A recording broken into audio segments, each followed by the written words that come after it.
നിങ്ങൾ വെയിറ്റ് ലോസിലേക്ക് ഈ ഒരൊറ്റ കാര്യം ശ്രദ്ധിച്ചാൽ നിങ്ങൾക്ക് എന്തായാലും നിങ്ങൾക്ക് ഗോൾ അച്ചീവ് ചെയ്യാൻ കഴിയും. It's caloric deficit. ഞാൻ ഇതിന് മുന്നേ പല വീഡിയോയിൽ പറഞ്ഞാണ് നിങ്ങൾ കാലോറിക് ഡെഫിസിറ്റ് വരാത്ത പക്ഷത്തോളം നിങ്ങൾ വെയിറ്റ് ലോസ് അച്ചീവ് ചെയ്യാൻ കഴിയില്ല.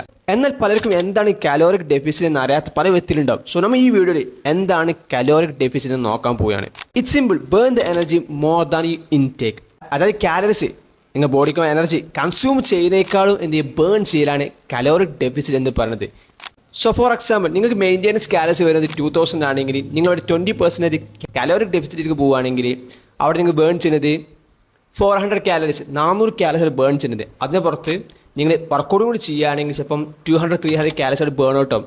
സോ ഒരു ദിവസം നിങ്ങളൊന്ന് നോക്കുകയാണെങ്കിൽ നിങ്ങൾ ആൾമോസ്റ്റ് 600 മുതൽ 700 വരെ കാലറീസ് ബേൺ ചെയ്യുന്നുണ്ട്. ഇതിനാണ് കാലോറിക് ഡെഫിസിറ്റ് എന്ന് പറഞ്ഞത്. സോ നിങ്ങൾ വെയിറ്റ് ലോസിലേക്ക് നോക്കുന്ന വ്യക്തിയാണെങ്കിൽ you should be in caloric deficit with proper diet, with proper workout. So if you're looking to lose weight and get fit from home, then Team Rodi